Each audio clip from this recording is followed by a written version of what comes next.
सप्रसादान्नवति कुतोऽपि ध्येयं स्तुवं तस्य यशस्त्रिसन्ध्यं वन्दे गुरुश्रीचरणारविन्दम् आजानुलम्बितभुजौ कनकाभरणौ संकीर्तनैकपितरो कमलायताक्षो विश्वम्भरो द्विजवरो जुगधर्मपालो वन्दे जगत्प्रियकरो करुणावतारो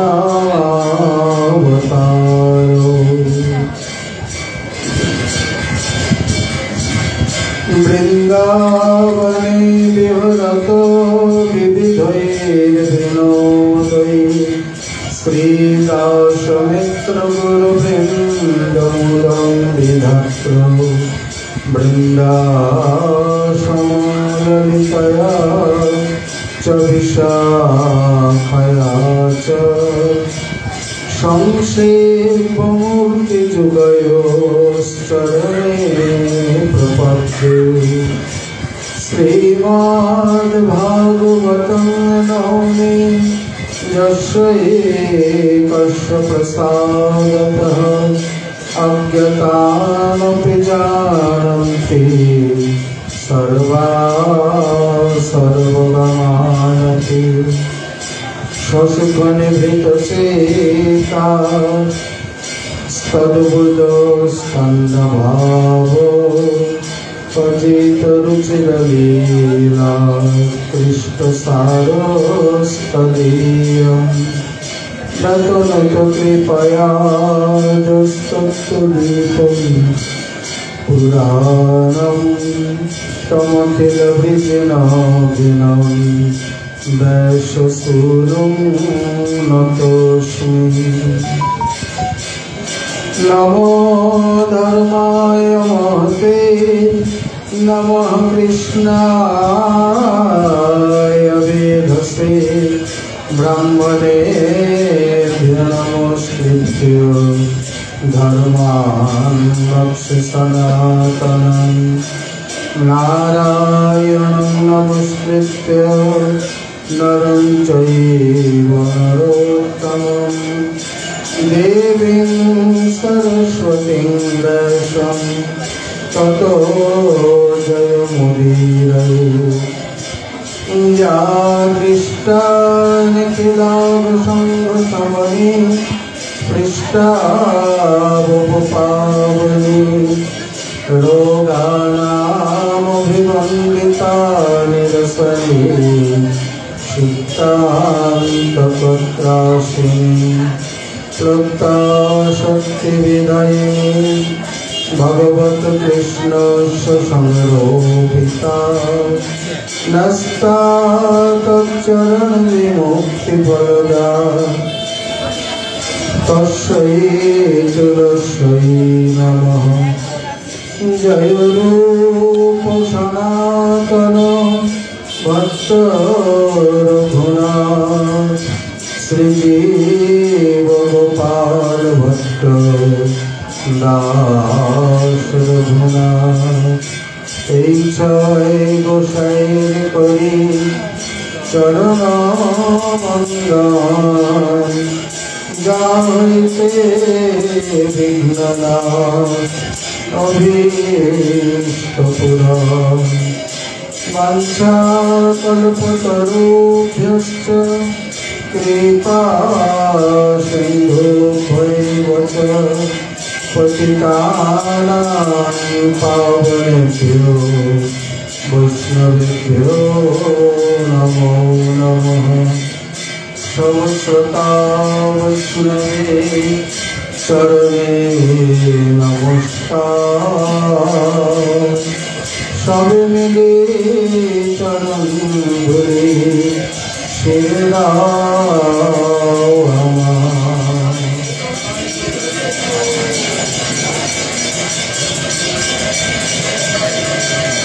জয় জয় সচৈতন্য জয় নিত্যানন্দ জয়াদ্বৈত চন্দ্র জয় গৌর ভক্তবৃন্দ। ভক্তগোষ্ঠী সহিত গৌরাঙ্গ জয় জয়। শুনিলে চৈতন্য কথা ভক্তি লাভ।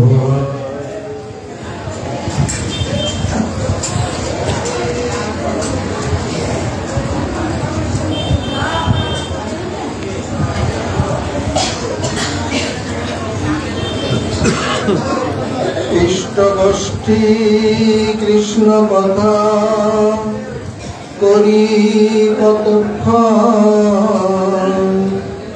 প্রভুপদ ধরি রায় করে নিবেদন। কৃষ্ণ তত্ত্ব রাধা তত্ত্ব প্রেম তত্ত্ব সার, রসতত্ত্ব লীলা তত্ত্ব বিবিধ অবতার। শ্রী শ্রীকৃষ্ণ চৈতন্য মহাপ্রভু অতি অন্তরঙ্গ প্রিয় পার্শ্বদবর গৌড়ীয় আচার্য কুল ভাস্কর পরম বিরক্ত শিরোমণি কবিকুল মুকুটমণি বিশ্ব বৈষ্ণব রাজসভা সভাজন ভাজন শ্রী শ্রী রাধা কুণ্ডাশ্রয়ী শ্রী শ্রীল কৃষ্ণদাস কবিরাজ গোস্বামী চরণ তদীয় অমর মহাগ্রন্থ শ্রী শ্রী চৈতন্য চরিতামৃতে মধ্যলীলায় অষ্টম পরিচ্ছেদে শ্রী শ্রী রায় রামানন্দ সংবাদ প্রসঙ্গে বর্ণন করতে গিয়ে বলছেন, ইষ্ট গোষ্ঠী কৃষ্ণ কথা করি কতক্ষণ, প্রভু পদে ধরি রায় করে নিবেদন। কৃষ্ণ তত্ত্ব রাধা তত্ত্ব প্রেম তত্ত্ব সার, রসতত্ত্ব লীলা তত্ত্ব বিবিধ প্রকার।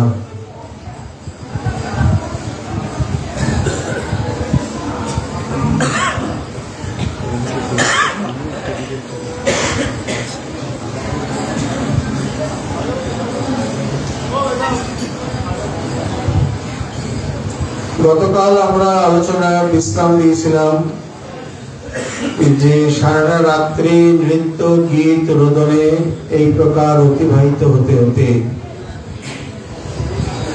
করতে করতে তিনি সকালের দিকে চলে যান। সেই দিনই আবার সন্ধ্যাবেলায় রায় এসে উপস্থিত। শ্রীমান মহাপ্রভুর শ্রীচরণে নিবেদন করলেন কি সন্ধ্যাবেলায় এসে চরণ বন্দনা করে কিছুক্ষণ ইষ্ট গোষ্ঠী করে তারপরে রায় নিবেদন করছিলেন। কৃষ্ণ তত্ত্ব রাধা তত্ত্ব প্রেম তত্ত্ব সার, রসতত্ত্ব লীলা তত্ত্ব বিবিধ প্রকার। এত তত্ত্ব মোর চিত্তে কইলে প্রকাশন, ব্রহ্মাকে বেদ যেন করাইল নারায়ণ। অন্তর্যামী ঈশ্বরের এই রীতি হয়, বাহিরে না কহে বস্তু হৃদয় প্রকাশে হৃদয়। মহাপ্রভুজি মুখ্যত চারটি প্রশ্ন করেছিলেন, কৃষ্ণের স্বরূপ আর রাধার স্বরূপ, প্রেম কোন তত্ত্ব, রস কোন তত্ত্ব রূপ। কৃপা করি এই তত্ত্ব রায় কহত আপনি, এই চতুর্বিধ তত্ত্ববস্তুর আলোচনা করতে গিয়ে সম্পূর্ণ রায় রামানন্দ সংবাদ বা এই সামগ্রিক আলোচনা। অতএব এখানে সেই কথাই বলছেন যে আপনি কৃপা করে কৃষ্ণ তত্ত্ব, রাধা তত্ত্ব, প্রেম তত্ত্ব, সার ইত্যাদি সমস্ত কিছু বিবিধ প্রকারের তত্ত্বকথা আমাকে দিয়ে আলোচনা করালেন।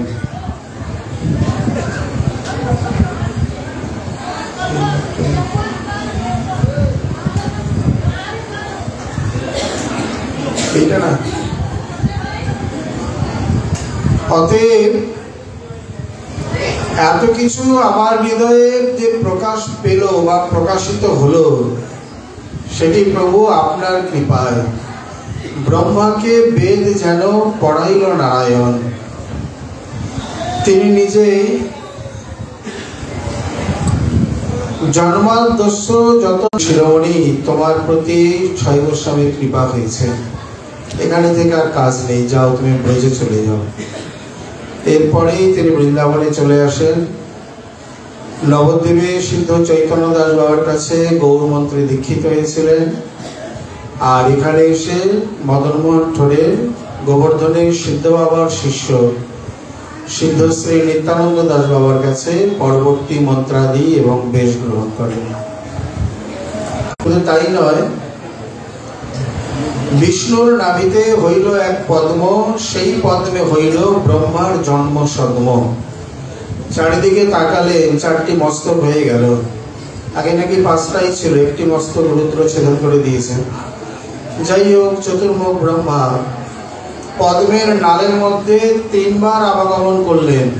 পর শ্রী ভগবান তার হৃদয়ে বৈদিক জ্ঞান এবং অসংখ্য মন্ত্র প্রকাশ করেন, সেই সঙ্গে সৃষ্টির শক্তি। প্রথমে এই প্রকার রাজস তামস অহংকার ইত্যাদি পঞ্চ মহাভূত, পঞ্চ তন্মাত্রা কৃপা করে কোন ভাগ্যবানে। সর্বত্র একই কথা, কোন ভাগ্যবান। এই যে কোন জাতীয় ভাগ্যবান তার স্পষ্ট নির্দেশ নেই। কখনো তিনি বাহ্যে দীক্ষাগুরু, শিক্ষাগুরু ইত্যাদি রূপে, কখনো চৈত্যগুরু ইত্যাদি রূপে বা অন্তর্যামী রূপে তিনি যে জীবকে কৃপা করেন তাকে তিনি শিক্ষা দেন।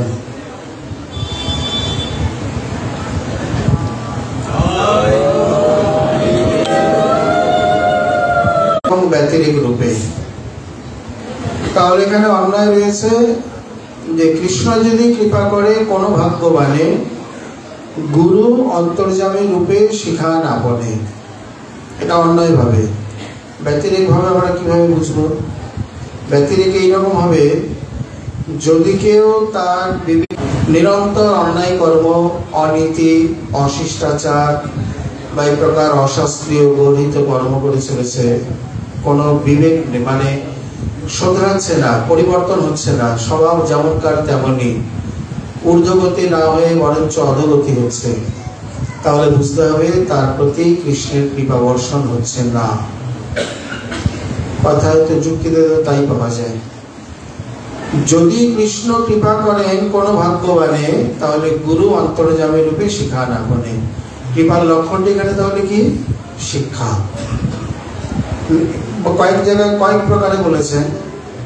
আবার দশম অধ্যায়ে বলছেন, দদামি বুদ্ধি যোগং তং যেন মাম পূজন্তিতে। সেই বুদ্ধি দেন কৃষ্ণ যাতে তারে পায়। তাহলে এই জগতের কোনো কোনো জীব এমন বুদ্ধি প্রাপ্ত হচ্ছে, বিষয়গত বৈষয়িক হোক, দৈহিক হোক, অনৈতিক হোক, যার দ্বারা তাকে পাওয়া যাচ্ছে না, বরঞ্চ তার থেকে দূরে চলে যাচ্ছে। তাহলে তার প্রতি যে প্রভুর কৃপা রয়েছে তা নয়। তার মানে ভগবান তাকে সেই বুদ্ধি দান করছে না, সেই বুদ্ধিযোগ দিচ্ছে না, যে বুদ্ধিযোগের দ্বারা তিনি তাকে প্রাপ্ত হতে পারবেন। অর্থাৎ তাহলে ভক্ত যখন যে বিশুদ্ধ বুদ্ধির দ্বারা তাকে পাচ্ছে, বা এমন কিছু বুদ্ধি ইত্যাদি যার দ্বারা তিনি ধামে যাচ্ছেন, সৎসঙ্গ করছেন, প্রসাদ পাওয়া শুরু করলেন বা ভক্তি পথে আরো দিন দিন অগ্রসর হলেন, এই যে বুদ্ধির স্ফুরণ উপায় বা মাধ্যম তিনি প্রাপ্ত হচ্ছেন, তার মানে বুঝতে হবে অন্তর্যামী সেই রূপে বুদ্ধি যোগাচ্ছেন। এটি কৃপার লক্ষণ। কৃপাকে অনুভব করা তত্ত্বে অনুকম্পং সুসমীক্ষ মান, ব্রহ্মার এই শ্লোক অত্যন্ত গুরুত্বপূর্ণ, যে শ্লোকে সার্বভৌম ভট্টাচার্য মহাপ্রভুকে স্থিতি করেছিলেন। আমার প্রতি কৃপা হচ্ছে কি না সেটাও তো সমীক্ষা করার প্রয়োজন। শুধু সমীক্ষা নয়, সুসমীক্ষ মান, মানে এই প্রকার সুন্দর রূপে সমীক্ষা করতে করতে ভজনে এগিয়ে যাওয়া। তা নাহলে অকৃতজ্ঞের দল দৈন বিনয় বলে সেটা আলাদা কথা, এত কিছু করার পরেও না আমার উপর রাধারানীর কৃপা নাই, আমার বৃন্দাবনে টানলো না, তোমার কি ক্রেন দিয়ে টানবে নাকি একটু বুলডোজার দিয়ে টানবে? এত এত উপায় রয়েছে, টিকিট কাটা হয়ে গেল, মানে সমস্ত ব্যবস্থা রয়েছে, সামান্য কিছু কাজে না আমি না থাকলে হবে না, তো মরো। তবে যে ডুবিয়া মরে কে তাহারে রক্ষা করে, প্রেমানন্দের পরিহার। অতএব সেই বুদ্ধি দেন কৃষ্ণ যাতে তারে পায়। এখন এখানে আরেকটা রহস্য রয়েছে, বিশেষ করে যাদের কর্তৃত্ব বুদ্ধি প্রধান, যারা নিজেরাই কর্তা, তারা এসব কথা শুনেও শোনে না, বুঝেও বোঝে না। তারা মনে করে না এটা আমার করা দরকার, আমার এই কর্তব্য করতে হবে। এই কর্তব্যের চক্রে পড়লে কত শতজন তলিয়ে গেছে। বিশেষ বিশেষ জন, ভীষ্ম, দ্রোণ, কৃপ, ধৃতরাষ্ট্র ইত্যাদি ইত্যাদি সব কর্তব্যের চক্রে পড়ে কোথায় গেছে তার ঠিক নেই। বলে ভীষ্ম এত বড় ভক্ত, আপনি তার নামে বলছেন? ভক্ত তো ঠিকই, কিন্তু ভগবান মজা চাখিয়ে দিয়েছেন, যেমন যেমন কর্ম করেছেন তার ফলগুলো বুঝিয়ে দিয়েছেন। তুমি অধর্মের সঙ্গ করবে, সেটাকেই কর্তব্য বলে মনে করবে, চোখের সামনে পুরো নারীর মর্যাদা নষ্ট হচ্ছে, অথচ যে যার কর্তব্যে মাথা নিচু করে বসে আছে। ভীষ্ম যদি একটা হুঙ্কার দেয়, দুর্যোধন, দুঃশাসন, কর্ণ, শকুনি কোথায় যায়, চিত হয় না, উৎপাটাঙ্গা তার কোনো ঠিক নেই, অথচ একজন রাজার দিকে তাকিয়ে রাজা পুত্র মহিমধ্য, আরেকজন মনে করলেন পিতামহ যখন কিছু বলছেন আমি কি করি, আরেকজন ভাবছে কুলগুরু চুপ করে আছে আমি কেন বলবো, যে যার কর্তব্যে মুখ বন্ধ করে বসে আছে। আর এদিকে অন্যায় অত্যাচার হয়ে চলেছে। নারী নির্যাতন অনেক ইতিহাসে অনেক দেশে দেখা যায়, মহাভারতের মতো ভূভারতের মতো মনে হয় কোথাও দেখা যায় না। এবং এখানেই দেখিয়েছেন একজন শক্ত সামর্থ্য শক্তিশালী ব্যক্তি যদি সমাজে উদাসীন হয়ে যায়, তার দ্বারা সমাজের যে ক্ষতি হয়, একটা দুষ্ট চোর বা এই প্রকার ডাকাতের দ্বারা সমাজে অত ক্ষতি হয় না। একজন সামর্থ্যবান যদি মুখ বন্ধ করে উদাসীন হয়ে যায়, এখানে হয়েছেও তাই। উনি ওনার অন্যান্য কর্তব্য দায়িত্বগুলোকে বড় বলে মনে করছেন, শেষে গিয়ে এই দায়িত্বের দিকে তাকিয়ে অধর্মের সঙ্গী হয়ে গেলেন, বাধ্য সব বুঝে শুনে। তাহলে এই জ্ঞানের প্রয়োজনটাই বাকি। যাই হোক, উনি বুঝতে পারছেন যাদের মধ্যে এই প্রকার কর্তৃত্ব ভাব ইত্যাদি প্রধান, তারা কর্তব্যের এই মানে চক্রে পড়ে যায়, মনে করে না গুরুদেব বলছেন এটা করে যায় না, বাড়িতে মা রয়েছে, বাড়িতে এই রয়েছে সেই রয়েছে। শঙ্করাচার্য একটাই সন্তান, কেউ নেই, মা বিধবা মানে পিতা নেই, একমাত্র সন্তান। ছল করে কুমিরকে মানে কুমির আক্রমণ করছে, নদীতে প্রকার ছল করে সন্ন্যাস নিয়ে বেরিয়ে গেলেন। কোনো কোনো ক্ষেত্রে এইরকমই হয়। বিনোদমা যখন প্রথম আসে, পুরী চলে যাবেন, সরকারি চাকরি করেন, 3 করে বলছে কোথায় যাবে, গলায় মালা বেঁধে দিয়ে বলছেন এখানে থাকো। উনি তর্ক করছেন সরকারি চাকরি ভাবে ছাড়া যায়, বলে তুমি এখানে থাকো তো, তারপর দেখছি। কই থেকে তো গেলেন। যোগীরাজ শ্যামাচরণ লাহিড়ী ফৌজিতে ছিলেন সেনা বিভাগে। উত্তরাখণ্ডে যখন গেলেন, ঘুরতে ঘুরতে এমন অব্যক্ত আকর্ষণে গিয়ে বসেছেন, কে যেন নাম ধরে ডাকছে। তিনি ভাবছেন আমাকে এখানে কে চেনে, কে ডাকে। গিয়ে গুরুদেবের কাছে উপস্থিত হলেন, কিন্তু চিনতে পারেনি। বলছেন পাশের গুহাটা গিয়ে দেখো। দেখছেন একটা আসন, ধুনি ইত্যাদি পড়ে রয়েছে। চিনতে পারছো? বলছেন না, ওটা তোমারই আসন, তোমার সাধনে সিদ্ধি লাভ হয়নি, যাও বসে যাও, কাল বিলম্ব করো না। উনি হাসছেন। সরকারি চাকরি, আর্মিতে, আপনি কি মনে করেন এইভাবে ইচ্ছা করে ছাড়া যায়?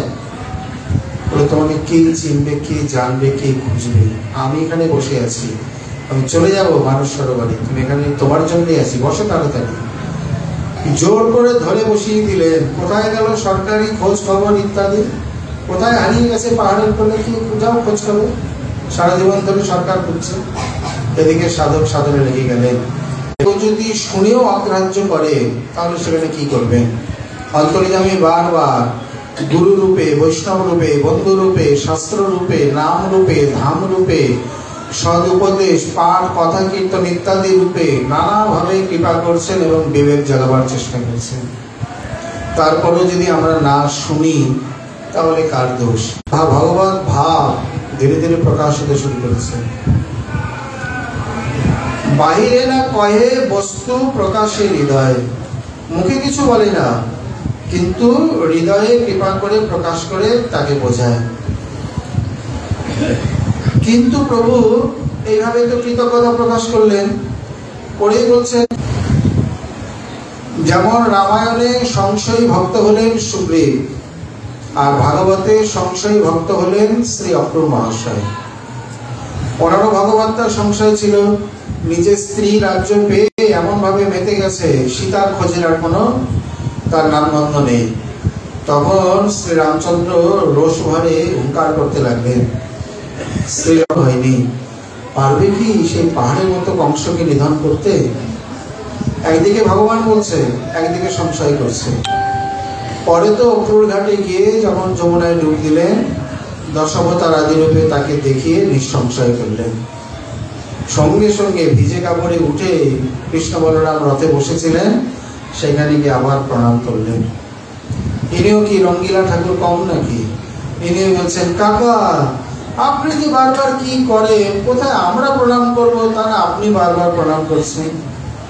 বলে না প্রভু, কে কার কাকা, কে কার ভাইপো, আপনি জগদীশ্বর, এই তো সত্য, এই বিশ্বস্ব বীজ যোনি, আপনারা জগতের আদি বীজ, আমি চিনতে পারিনি। মনে মনে যেন বলছেন, এখন চিনতে পেরেছেন? সত্যি আমাকে চিনতে পেরেছেন? জানন্তে ও জানন্ত কিংকোক্তা নবে প্রভু। ব্রহ্মা এতদিন পরে বলছেন, যে তোমাকে জেনেছে জানো, তাকে ধন্যবাদ প্রণাম। আমি তোমাকে বিন্দুমাত্র জানতে পারিনি প্রভু, তোমাকে জানা সম্ভব? সেই প্রকার এখানে উনি বলছেন, প্রভু যেন বলছেন, রায় সংশয় তো রাখা উচিত নয়, তোমার মনে কি সংশয় বলো দেখি? পहिले দেখুন তোমার সন্ন্যাসী স্বরূপ, আর এবে কেন দেখি মই শ্যাম গোপরূপ।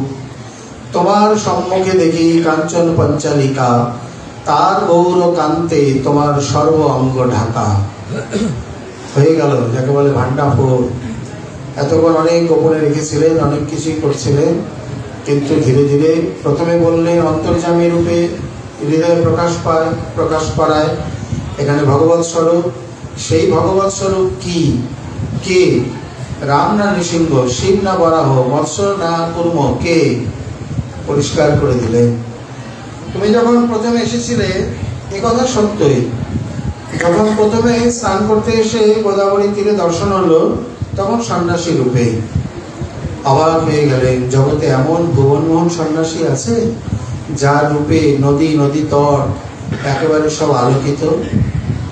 এমন নবীন সন্ন্যাসী কোনোদিন দেখিনি। কি অপরূপ দেহ কান্তি, যেমন দীর্ঘাকৃতি ন্যাগ্রত পরিমণ্ডল স্বরূপ, তেমনি আজানুলম্বিত ভুজ, ভগবত্তার স্পষ্ট লক্ষণ শরীরে। তখন তিনি সন্ন্যাসী বুদ্ধিতেই দেখেছিলেন এবং প্রথমে মায়াবাদী সন্ন্যাসী মনে করেছিলেন, এটা নিয়ে অত আলাপাদি করেনি। কিন্তু ধীরে ধীরে যখন বুঝতে পারলেন এ মায়াবাদ তো আচ্ছন্ন প্রচ্ছন্ন, আসলে শঙ্করের মতবাদ হচ্ছে প্রচ্ছন্ন মায়াবাদ। এখানে প্রভু সেই প্রকার প্রচ্ছন্ন অবতারে নিজেকে বাইরে থেকে এমনভাবে প্রচ্ছন্ন করে রেখেছেন, আচ্ছন্ন করে রেখেছেন, সকলে তাকে বুঝে উঠতে পারবে না। এইভাবে কথাবার্তা বলতে বলতে যখন মহাপ্রভুর প্রশ্ন সর্বোপরি এহ বাহ্য আগে কহ আর, এহ বাহ্য আগে কহ আর, করতে করতে দাস্য পর্যন্ত বাহ্যই করে দিয়েছেন। সবকে গিয়ে বলছেন এহ হয় আগে কহ আর। রায় বুঝে নিলেন কোন গভীরে ঋণী, কোন গহন বনে রায়ের বুঝতে আর বাকি রইল না। কারণ শত হলো রাজমন্ত্রী, নিপুণতা, ব্যবহারিক অভিজ্ঞতা এগুলো তো আছেই। এরপরে সর্বশেষে যখন বললেন এর আগে যদি কিছু বা হয় তাহা শুনিতে মোর মন ঘায়, তখন রায় বুঝলেন মানে একেবারে চরমে পরমে। প্রভু আর কিছু নেই, নিজকৃত এক শ্লোক আছে, শুনি তোমার মনে সুখ হয় কি বা না হয় জানি না, বলে বলো। এইভাবে তিনি সেই নিজকৃত মানে গীত তার মহাপ্রভুকে শোনালেন। জন্ম অবধি আমর উপনিহারিণ নয়ন নাতি রবিত ভেল, লাখ লাখ যুগ হিয়া হিয়ে রাখেনু তবু হিয়া জরুন নাগিত। সেই কথাই বলছেন, নাস রমণ নাহম রমণী দুহু মন মনোভাব পেশ জানি, সখী অনুভব কি পুছসি মই। কারণ এই প্রকার পহিরহি রাগ নয়ন ভঙ্গ ভেল, অনুদিন বার হলো অবধি না গেল। গীতটা শুনেই সঙ্গে সঙ্গে শ্রীমান মহাপ্রভু ধরা পড়ে যাচ্ছে। তো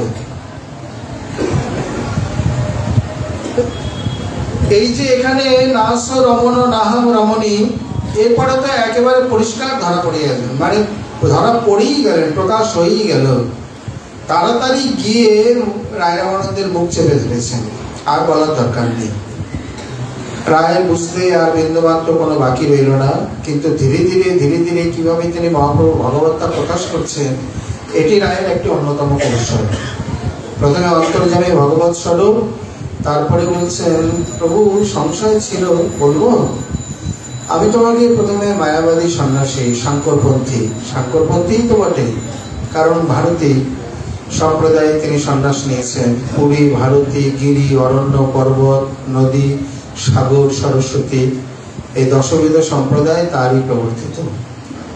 তার মধ্যে ভারতী সম্প্রদায় মানে সন্ন্যাস গ্রহণকারী। অতএব তোমাকে আমি মায়াবাদী সন্ন্যাসী মনে করেছিলাম, কিন্তু এবে কেন দেখি মুই শ্যাম গোপরু। রায়ের কথাটি খুবই চাতুরীপূর্ণ। উনি সরাসরি বলতে পারতেন প্রভু তুমি সন্ন্যাসী নও, তুমি ব্রজের শ্যাম কিশোর, কথা বলেননি। প্রভু যেমন কতগুলি লোক আছে না, ইনি বিনি ঘুরিয়ে কথা বলে, মোর মনটা যেন কেমন কেমন লয়, সেই রকম। মানে আমি সন্ন্যাসী মনে করেছিলাম, কিন্তু কেন জানি মনে হচ্ছে তুমি শ্যাম গোপরূপ, তুমি সন্ন্যাসী নও। আর এই রূপটাও তোমার নয়, শ্যাম গোপরূপ। তুমি ব্রজের কি মানে গোপ জাতি, আহিরি জাতি, আর তোমার শ্যামকান্তি। মহাপ্রভু জ্যোতিষীকে বলছে না, জ্যোতিষীর কি স্পর্ধা, মহাপ্রভুর হাত দেখতে এসছে। হাত দেখে বলছে বলো তো আমি পূর্বে কি ছিলাম। বলে পূর্বেও ব্রাহ্মণ ছিলেন, তুমি কচু জানো। পূর্বে আমি এই প্রকার গোপ ছিলাম, শ্যাম গোপ। বলে না, বলে তুমি আমি না জানলে তুমি জানতে পারবে? শুধু জ্যোতিষবিদ্যায় জ্যোতির্বিদ্যায় হাত পড়ে তুমি আমাকে চিনবে? আমি সে তত্ত্ব নই, ওটা এই জগতের জীবকে বোঝা যাবে, আমাকে বোঝা যাবে না। তোমার জ্যোতির্বিদ্যা বৃথা, আমি পূর্বে গোপ ছিলাম।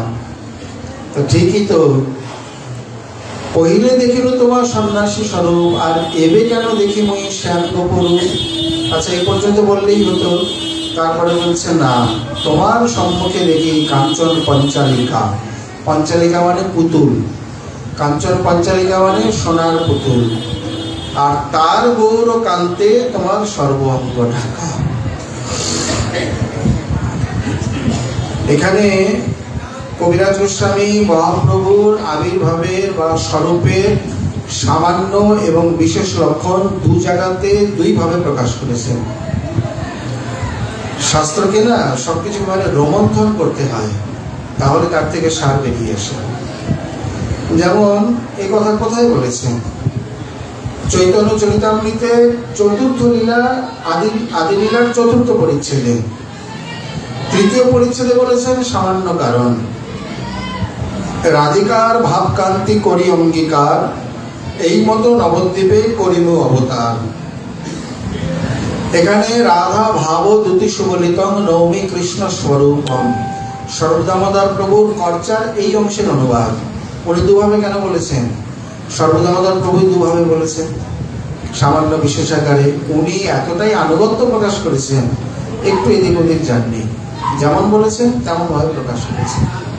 তাহলে বিশেষ কোথায় বলেছেন? ওই যে রাধা কৃষ্ণ প্রণয় বিকৃতি ক্লাদিনী শক্তির অস্মাৎ একাদ মনোবপি ভুবিপুরা দেহভেদং গত তদ্বয়ং চৈক্যমাপ্ত মদনা সমজনী শচিগর্ভ সিন্ধু হরিন্দু। তাহলে তারা এই প্রকার পূর্বে দুই, মানে পূর্বে তো দুই না, পূর্বে এক ছিলেন। উপনিষদের ভাষায় স একাকী নৈব রমতে স বহুশ্যান প্রজায়। একা একা কোনোদিন রমণ হয়? একা একা ভালো লাগে? এই জন্য তো এখানে এই জগতে একা একা কেউ থাকতে চায় না। একমাত্র নিতান্ত পরমার্থকামী, পরমার্থী যিনি, অবধূতের কথায় নির্জন নির্বৈর নিঃসঙ্গ নির্লোভ নিরাসক্ত এই প্রকার কতগুলি নিয়ের সঙ্গ করতে বলেছেন, তারা একাকী থাকে। বাদ বাকি কেউ একাকী থাকতে পারে না, ভালো লাগে না। উনিও একা থাকতে পারেন না, ওই ধর্মই তো প্রবর্তিত হচ্ছে। তখন তিনি বহু হলেন, মুখ্যত তিন শক্তিতে, অন্তরঙ্গা বা স্বরূপ শক্তিতে নিজের লীলা পরিকর, সন্ধিনীতে ধাম, এরই তিনটে ভাগ, সন্ধিনী, সম্বিত এবং লাদিনী।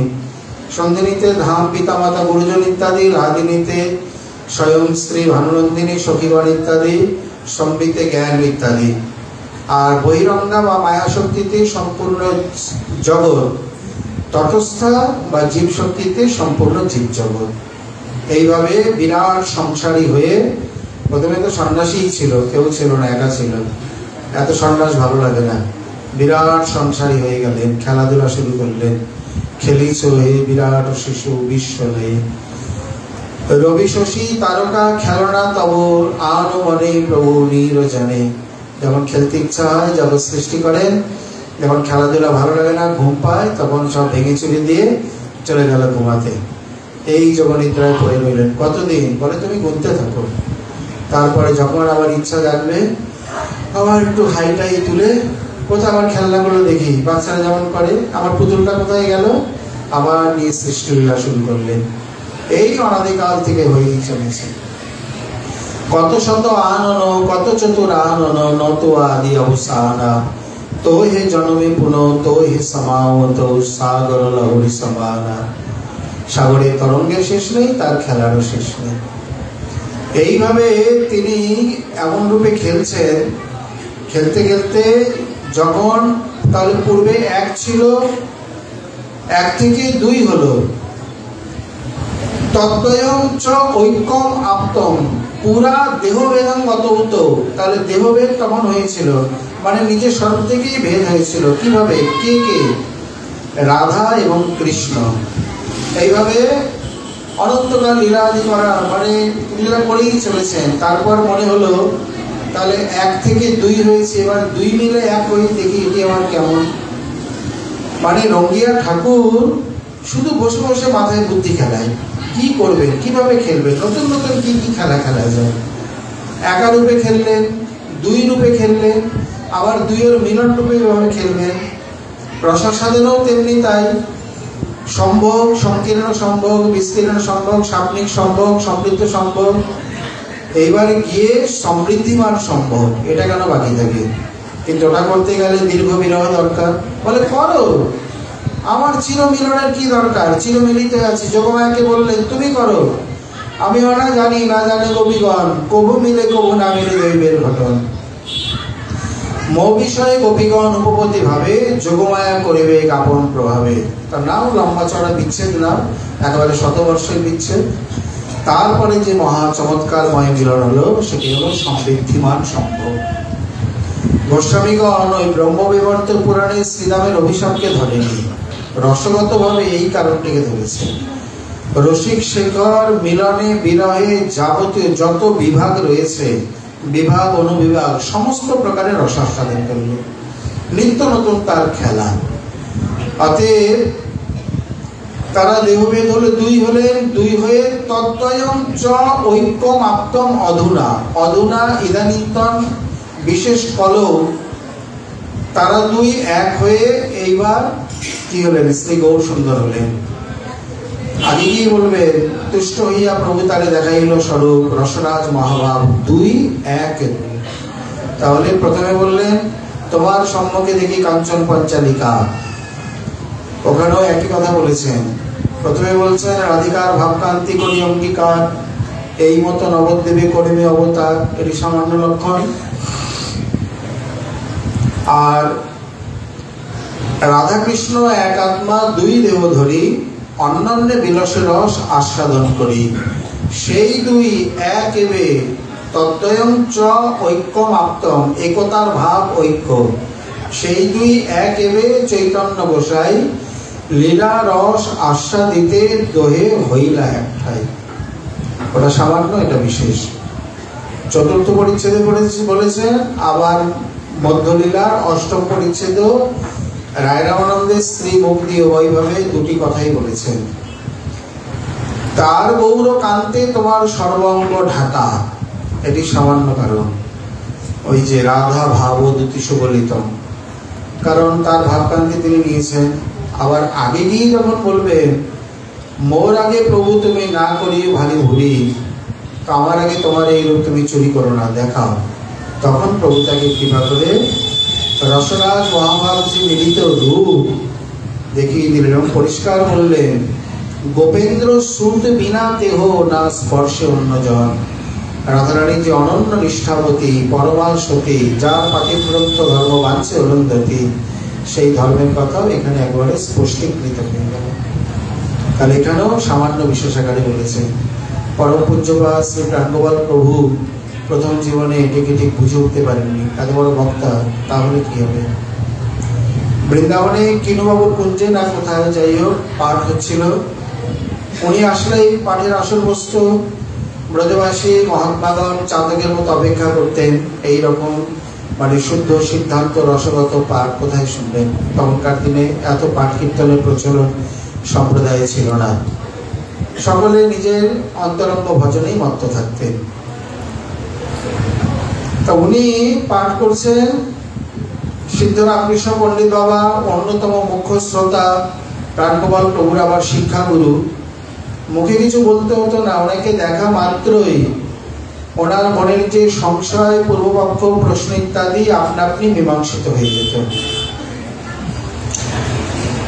মহাত্মাগণ বলেন এটি তার শ্রী গুরুদেবের থেকে প্রাপ্ত গুণ। সিদ্ধ নিত্যানন্দ দাস বাবার মধ্যে এই গুণ ছিল। প্রাথমিক যাদের যা প্রশ্ন শিরোমণি তাদেরকে সেভাবে সমাধান করতেন, গুরুদেবের ভজনে ব্যাঘাত ঘটাতেন না। তথাপি কেউ যদি বেশি আগ্রহ করতেন একটু দর্শন করবো বা তার শ্রীমুখ থেকে শুনবো, যেমন রঘুনাথ মহাপ্রভুর কাছ থেকে উপদেশ ইচ্ছা করেছিলেন, সেই রকম তো বিকালে দর্শনের সঙ্গে সঙ্গে আর প্রশ্ন করতে হতো না। সিদ্ধ বাবা এসে আসনে বসতেন, ওনার দর্শনের সঙ্গে সঙ্গে মনের মধ্যে আপনা আপনি জট খুলে যেত, হৃদগ্রন্থি খুলে যেত, মানে আপনা আপনি উত্তর পেয়ে যেতেন। গুরু কৃপায় এই গুণ শ্রী সিদ্ধ বাবার মধ্যে সংক্রমিত হয়। এবং প্রাণগোপাল প্রভু যত খাতায় সারা বছর নোট করে রাখতেন, এখানে এসে দেখার সঙ্গে সঙ্গে প্রশ্ন করে আপনা আপনি মীমাংসিত হয়ে যেত। তো উনি শিক্ষাগুরু, মুখ্য শ্রোতা। হয়েছে কি, তার আগে এক বক্তা এই প্রকার রাধাকৃষ্ণ এক আত্মা দুই দেহ ধরি, মানে জয় রাধা রানী জয় শ্যাম সুন্দর তনু মন মিলন গৌর গুণা কর, মহারাস বিলাসের পরিণতি রাইকানু একাকৃতি, এইভাবে তিনি স্থাপন করেছেন। আর তার পরের বক্তা প্রাণপ্রভু, উনি উঠেই সঙ্গে সঙ্গে এই মতকে খণ্ডন করে দিয়েছেন। বলছেন না, মহাপ্রভু হরে কৃষ্ণচন্দ্র কেবল ভাবকান্তে অঙ্গীকার করেছেন, পরিষ্কার হয়েছে রাধা ভাব দুটি সুবলিতম নবমী কৃষ্ণ স্বরূপ। যেমনই বলেছেন পণ্ডিত বাবা ধন্যবাদ প্রণাম করে উঠে চলে এসেছেন, আর বসেন। এটি প্রাচীন রীতি, ব্রজবাসী বৈষ্ণবের সিদ্ধান্ত বিরোধ রসাভাস বা অন্য প্রকার কিছু হলে মুখে কিছু বলেন না, দণ্ডবাদ প্রণাম করে উঠে আসন ত্যাগ করে চলে যান। যেই না উঠে গেছেন, গোসাইজি বুঝতে পেরেছেন আমার কথায় কোনো ত্রুটি নিচ্ছে, মস্ত বড় ত্রুটি গেছে। তাহলে পণ্ডিত বাবা কোনোদিন উঠে যান না, তাড়াতাড়ি কোনো মতে পাঠের প্রসঙ্গ উপসংহার করে গ্রন্থে দৌড় দিয়ে সোজা দাউজ ব্যবসায় চলে গেলেন। গিয়ে বলছেন, বাবা আপনি উঠে আসলেন?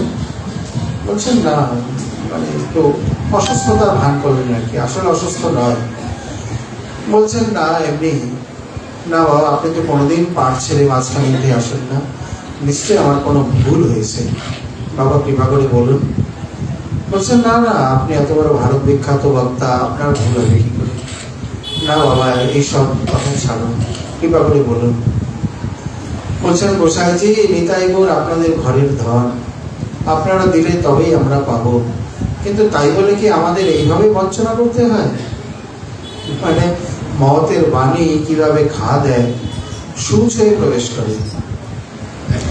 আপনারা নিত্যানন্দ বংশীয়, নিতাই গৌর আপনাদের ঘরের ধন, আপনারা আমাদেরকে গৌর কথা নিতাই কথা যেমন দেবেন, পরিবেশন করবেন, বোঝাবেন, আমরা তো তাই বুঝবো। তাই বলে কি আমাদের এইভাবে বঞ্চনা করে?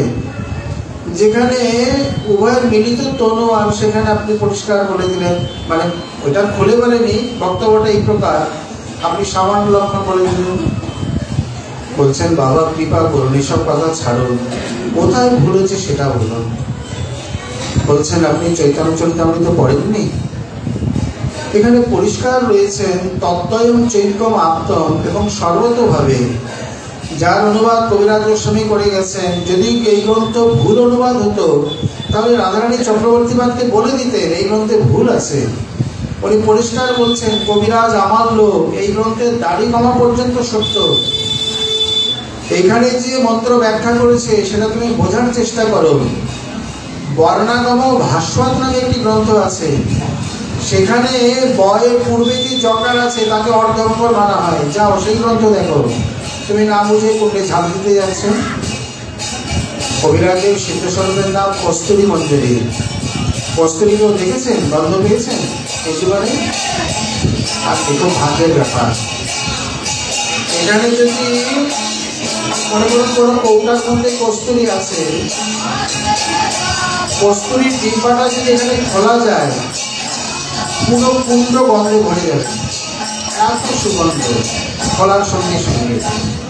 যখন তৈরি হয় নাভি, মানে হরিণী অনুবাদিনী হয়ে যায়, তার নাভিতেই গন্ধ, যেখানে যায় সেখানেই গন্ধ, আর বন থেকে বনান্তরে ছুটে বেড়ায়। যখন এই কস্তুরী পরিপক্ক হয় তার গন্ধ মানে কি যে অদ্ভুত চমৎকার, চিন্তা করা যায় না। নিত্যলীলায় দেখা যায় প্রতিদিনই বা প্রায় এই কস্তুরীর খুব প্রয়োগ রয়েছে। মৃগমদ নীলোৎপল মিলনের যে পরিমল, তার গন্ধ হরেক মন প্রাণ।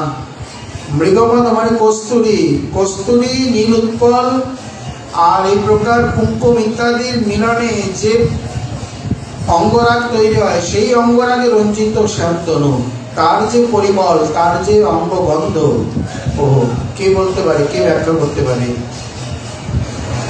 বিনামূল্যে দেয় গন্ধ, গন্ধ দিয়া করে অন্ধ। ব্রজগোপীর মনকে এই প্রকার হৃদয় বুদ্ধিকে হরণ করে তিনি অবস্থান করেন। শুধু তাই নয়, তাদের ভগবৎ স্বরূপের অঙ্গগন্ধ তো রয়েছে, তার উপর যখন চিবুকে কস্তুরী বিন্দু দেয়, এই গন্ধেতেই তো ভগবৎ স্বরূপ ধরা পড়ে যায়। রাধারানী যতই কুঞ্জে দুঃখা, এখানে সেই কস্তুরীর গন্ধ, তার অঙ্গগন্ধ, তাই এরপরে কি আর লুকানো যায়? শ্যাম লুব্ধ ভ্রমর সেখানে ধীরে ধীরে গিয়ে ঠিক তাকে আবিষ্কার করে। অতএব তার নাম কস্তুরী মঞ্জুরি। তার যে বিখ্যাত কতগুলি গ্রন্থ, বিশেষ করে চৈতন্য চরিতামৃত, গোবিন্দ লীলামৃত এবং কৃষ্ণ কর্ণামৃতের সারঙ্গ রঙ্গদা টিকা, এক চৈতন্য চরিতামৃতে বিশ্ব প্রসিদ্ধ। কস্তুরীর মতো এই গ্রন্থরত্নের গ্রন্থত্রয়ের সৌরভী ছড়িয়ে রয়েছে সারা ব্রহ্মাণ্ড জুড়ে। কবি রাধারানী পরিষ্কার বলছেন, কবিরাজ আমার লোক। তো উনি যেখানে বলে দিয়েছেন রাধাকৃষ্ণ এক আত্মা দুই দেহ ধরি, অন্যান্য বিলাস রস আস্বাদন করি, সেই দুই এক এবে চৈতন্য গোসাই, লীলা রস আস্বাদিতে দোহে হইলা একটাই। এখানে যদি ভাবকান্তে অঙ্গীকার করে তাহলে রসনির্যাস আস্বাদনের যে চরমতা, সেই চরমতা স্থাপন করা যায় না, বিঘাতক হয়ে ওঠে। এই জন্যে সর্বত প্রকারে রাধারস সুধানীতিতে সরস্বতীবাদ এর প্রমাণ দিয়ে দিয়েছেন। গৌরলীলা কল্প অবতার বা ব্রহ্মার দিনে একবার হয় না, প্রতিদিন হয়ে চলেছে নিত্যলীলা। যখন রাইকানু এখানে শুভকেলি তল্পে শয়নে রয়েছেন, প্রথমে তো সুন্দর রসময় আলাপ শুরু হয়। হতে হতে যখন বিলাসে বা বিহারে মানে বিলাসের ইচ্ছা জাগ্রত হয়, সেই নিবিড় বিলাসে নিবিড় সম্পর্কে দুয়ে মত্ত হয়ে পড়েন। মঞ্জরীগণ অন্তরঙ্গজন এই প্রকার ব্রজ নিকুঞ্জ রন্ধ্রে নয়ন মৌর নেত্র কর্ণ ইত্যাদি দিয়ে তারা এই প্রকার লীলা বিলাস মাধুরী আস্বাদন করে। কিভাবে? প্রথমে সেই কেলিতল্পে দুই তনু উত্তম বিলাস চলতে থাকে। ধীরে ধীরে ধীরে সেই বিলাসে দেহাকৃতি আর দেখা যায় না, দুই জ্যোতি নীল পীত দুই জ্যোতি যেন সেই মস্ত বড় সজ্জায় খেলা করছে। করতে করতে তারপরে পরিণামে গিয়ে তখন আর দুই জ্যোতিও থাকে না, এক জ্যোতি। কোন জ্যোতি? পীত জ্যোতি খেলা করে। নীল জ্যোতি বলে নীল জ্যোতিটা কোথায় হারিয়ে যায়। আচ্ছা, এই জগতে দেখবেন নীল আর হলুদকে মেলাবেন সবুজ হবে, কিন্তু ওখানে কত বিপরীত। সেখানে মানে প্রেমের অঙ্ক কেমন বিপরীত। এই জগতে এক এক যোগ করলে দুই হয়, ওখানে এক এক যুক্ত হয়ে এক হয়ে গেছে। নীল পীত মিশ্রিত হয়ে কোথায় সবুজ হবে। সবুজের কথাটা কে বলেছেন? সবুজের কথাটা বলেছেন নিম্বার্ক আচার্যরা। ওনাদের উপলব্ধিতে এসছে, কিন্তু গৌর স্বরূপকে মানেনি বা সেইভাবে প্রকাশ হয়নি। যা তানকি পরশ লাগি শ্যাম হরিত দুতি হয়ে, যে তনুর স্পর্শে বা ছায়ায় শ্যাম হরিত দুতি মানে শ্যামসুন্দর আজ এই প্রকার সবুজ কান্তিতে পরিণত হয়েছে। কিন্তু গৌর কান্তি বলে কি জানি, সেখানে তিনি এত প্রকাশ করেননি। যে আচার্য যেভাবে অনুভব করেছেন তিনি সেইভাবে ব্যক্ত করেছেন। তাহলে এখানে নীলকান্তি পরাভূত হয়ে গৌরকান্তি আজ বিজয় লাভ মানে ওপরে খেলা করছেন। নিহাল দাস খেপা মথুরানাথকে যে কথাটা দিয়ে বুঝিয়েছিলেন এইভাবেই তো বলছেন, এই দেখো এখানে আমার ঝোলায় লুচি ঠাকুর রাধা রাধারমণ। পরে গিয়ে চিৎকার করছে, দেখো দেখো আমার কে ঠাকুর চুরি করে নিয়েছে। পরে মথুরানাথ এসে দেখছেন যতবি নোংরা ঝোলা, হাত দিতে ইচ্ছা নেই, তথাপি তার কথায় মন্ত্রমুগ্ধে হাত দিলেন, দেখছেন এক ঠাকুর। আবার শেষান্তে গিয়ে বলছেন অপেক্ষাকৃত নরম শুনে, ও আমার ঠাকুর লিখে দিয়ে গেছে। মথুরা দেখো দেখো, তিনটে অবস্থা দেখালেন। প্রথমে দুই, মাঝে এক, শেষে গিয়ে আবার দুই। নিত্য এই খেলা চলছে, অচিন্ত ভেদাভেদ বাদ নিত্য এখানে প্রবর্তিত হচ্ছে দার্শনিক ভাবে রসগত ভাবে। এক দুই এক, দুই এক দুই, যেদিক দেখুন যে যেভাবে খুশি অঙ্ক করে ঘুরে ফিরে এক। এই এক দুইয়ের খেলা। যেকালে ভেদ সেকালে অভেদ, যেকালে অভেদ সেকালে ভেদ, যেকালে ভেদ সেই কালে অভেদ। ভেদ অভেদ ভেদাভেদ আপনি যেমন ভাবে নেই। মনে করুন ভেদ যুগল কিশোর, অভেদ গৌর সুন্দর, ভেদাভেদ আমি একসঙ্গে চাই। বলে হ্যাঁ, এইবারই তো যথার্থ কথা। হেতা গৌরচন্দ্র বাবু, হেতা রাধা কৃষ্ণ, দু হাতে দুই লাড্ডু একসঙ্গে। অনেকে বলেন এভাবে স্মরণ হয়, একবার এখানে ডুব দাও একবার ওখানে ডুব দাও, সারাদিন দৌড়াদৌড়ি। বলে অভ্যাস হয়ে গেলে প্রভুর কৃপায় হয়েও যায়। তার মানে ঠাকুরমশাইকে বৃথা বলে যাবেন? কঠিন হতে পারে, অসম্ভব নয়। অসম্ভব বস্তু আচার্য শাস্ত্র কখনো উপদেশ করে না। অবশ্যই কঠিন, অত সহজ হলে তো সকলেই করতে পারবে।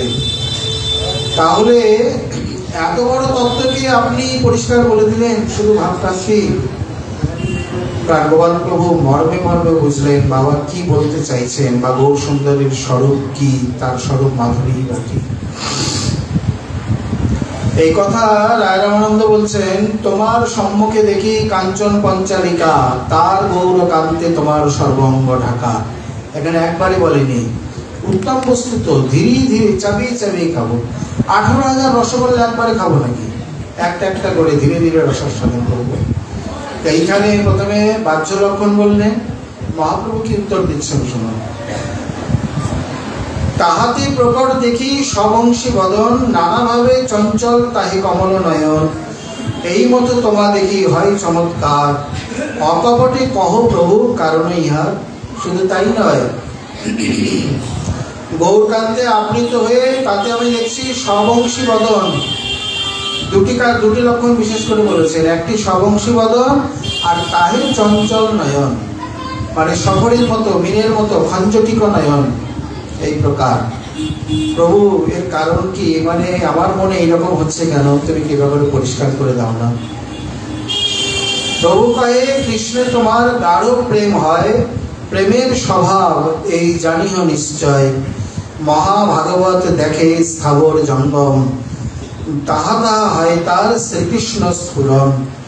স্থাবর জঙ্গম দেখে, না দেখে তার মূর্তি, সর্বত্র হয় নিজ ইষ্টদেব স্ফূর্তি। একথা বলেই নবযোগেন্দ্র সংবাদে চলে গেলেন, যেখানে উনি নিজেই আবার সনাতন শিক্ষায় এই শ্লোক তুলেই পরম ভাগবতের লক্ষণ স্থাপন করেছেন। কিভাবে? সর্বভূতেষু য পশ্যেৎ ভগবৎ ভাবমাত্মন, ভূতানি ভগবত্তাত্মন্যেষু ভাগবতোত্তমঃ। এখানে একাদশ স্কন্ধে নবযোগেন্দ্র সংবাদ থেকে বলছেন, আবার ভাগবতের দশম স্কন্ধে 35 অধ্যায় থেকে, সেখানেও মানে রাসের পরে বনলতা স্তরব আত্মনি বিষ্ণু ব্যঞ্জয়ন্তি পুষ্প ফলাঢ্যা, প্রণত ভার বিটপাবৎ মধুধারা, প্রেমরিষ্ট তনব ববৃষুস্ম। পুষ্প ফলাঢ্য, বনলতা ইত্যাদি ভাব দ্বারা অবনত যে তরু সকল, যারা প্রেম পুলকিত শরীরযুক্ত হয়ে স্থাবর দেহেতে, বনস্পতি সকল সেই আত্মগত শ্রীকৃষ্ণকে প্রকট করে মধুধারায় তাকে অভিষিক্ত করেছিলেন বা বর্ষণ করেছিলেন, যা নিত্যলীলাতেও দেখা যায়। মধ্যাহ্ন ভ্রমণের সময় ইচ্ছা করে পুষ্প থেকে মধু বর্ষণ করেন, এটা এই জগতে দেখা যায় না। একমাত্র এক ধরনের প্রাণী আছে মধুকর, যে পুষ্প থেকে মধু সংগ্রহ করতে পারে। এখনো পর্যন্ত কোনো যন্ত্র আবিষ্কার হয়নি। অথচ এখানে বৃন্দাবনের পুষ্প সকল, বৃক্ষ সকল এতটাই সচেতন, সেবা পারিপাট্য, কর্পণ ছলে পুষ্প দলকে বর্ষণ করলেন আর যুগলের চরণে মধুধারা অর্পণ করলেন, মানে মধুপর্ক অর্পণ করছেন, যেন ষোড়শোপচারের এক উপচার। এখানেও ঠিক তাই। আর সর্বভূতে যিনি এই প্রকার ভগবত ভাবকে দেখে থাকেন, তিনি এই প্রকার মানে সর্বভূতে জীব আর সর্বজীবে ঈশ্বর, এই প্রকার যিনি দেখতে শিখে গেছেন, তিনি হচ্ছেন পরম ভাগবত। আরো লক্ষণ বলেছেন, ত্রিভুবন বিভবে হেতবে অপকুণ্ঠ স্মৃতিরজিত আত্মসুরাদেবী বিবিজ্ঞা, ন চলতি ভগবতী পদার বিন্দাল লবণিমে সার্ধমপি সবৈষ্ণবাক্রিয়। আমাদের একটা দুটো ঝামেলা, একটু মাথা ব্যথা, একটু শরীর খারাপ হলে ভজন সাধন মাথায় ওঠে। ত্রিভুবনের বৈভব পাওয়া সত্ত্বেও ভগবানের শ্রী চরণ কমল থেকে লবনিমেষার্ধকাল, একটা চোখে যে পলক পড়ে তার যত সময়, তাকে 3 ভাগ করলে 1 লবকাল হয়। তার অর্ধ সময়ে যিনি ভগবত চরণ কমল থেকে নিজের মন বৃঙ্গকে অন্যত্র দূরে সরায় না বা সরে যায় না, বিচ্যুত হয় না, তিনি হচ্ছেন বৈষ্ণবগণের মধ্যে অগ্রগণ্য, তিনি পরম ভাগবত। তাহলে মানে যাই না, ধৌতাত্মা পুরুষ কৃষ্ণ পাদমূলম নমঞ্চতি, এটাই বিশুদ্ধতার পরম ভাগবতের লক্ষণ। যিনি কৃষ্ণ পাদমূলকে কখনোই ভুলে যান না বা বিস্মৃত হন না। অতএব তুমি পরম ভাগবত, সর্বত্র তোমার এই প্রকার, মানে তুমি স্থাবর জঙ্গম দেখো না, তুমি তার মূর্তি দেখো না, তুমি যেখানে যেখানে তোমার দৃষ্টি পড়ে তোমার ইষ্টদেবকে দেখো। এই জন্যে আমার মতো মায়াবাদী সন্ন্যাসীকেও তুমি তোমার ইষ্টদেব রূপেই দেখছো। ভক্ত ঘুরিয়ে বলতে পারে ভগবান ঘোর প্যাঁচ জানে না, ওনার তো আবার জিলাপি প্যাঁচ ভালো লাগে। উনি পরিষ্কার বলছেন, পরোক্ষবাদ আর ঋষয় পরক সঞ্চয় মম প্রিয়। ঋষিগণ একটু ঘুরিয়ে নাক ধরতে ভালোবাসে, আর ওইটাই আমার প্রিয়। আচ্ছা, যদি কেউ বলে, কোনো বাচ্চা যদি কি বলছে, এই জিলাপিটা তো পেঁয়াজ দিচ্ছেন কেন, এমনি সোজা 4 কোণা একটা গোল করে দিয়েই তো দিতে পারতেন। বলে, বাচ্চা তুমি বুঝবে না, যদি আমি গোল বা 4 কোণা করে দিই, রসের ভারে ওটা ভেঙে যাবে আর রস কম ধরবে। এই জন্য একটা প্রবাদ আছে, জিলাপির যত প্যাঁচ তত রস। আর জিলাপিটা ভাঙে না, ওই প্যাঁচ দিতে দিতে এই জিলাপিটা শক্ত হয়ে যায়। কোনোদিন বাড়িতে করে দেখবেন, জিলাপি গোল করে ঘুরিয়ে ছেড়ে দেবেন, আপনি রস থেকে তুলতে পারবেন না, ভেঙে পড়ে যাবে। চারকোনা করুন বা গোলাকৃতি করুন, কিন্তু জিলাপিকে, তার জিলাপির থেকে আরো বেশি শক্ত কে? অমৃতি। আরো বেশি প্যাঁচ, যত প্যাঁচ তত রস। মানে আপনারা পেঁচালো, বলে ঠিকই তো, আমরা কেন ওখান থেকে হয়ে আসছে, যত প্যাঁচ তত রস। ওই জন্যে রায় যেমন ঘুরিয়ে বলেছেন, আমার মনে যেন কেমন কেমন লয়, বলে আমারও মনে লয়, তুমি পরম ভাগবত, এই জন্য তোমার সর্বোৎকৃষ্ট দেবের স্ফূর্তি। এই শ্লোকাংশের অনেক তাৎপর্য আছে, শ্রীমৎ মহাপ্রভুর কৃপা হলে আবার আমরা আগামীকাল আস্বাদনে আশা রাখি। আজকে আমাদের শ্রী শ্রী রায় রামানন্দ সংবাদ কথা এখানে বিশ্রাম লাভ করলাম। সকলে প্রসাদ নিয়ে যাবেন, শুধু জিলাপি আর কটকটি। নিতাই গৌর হরি।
Thank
you.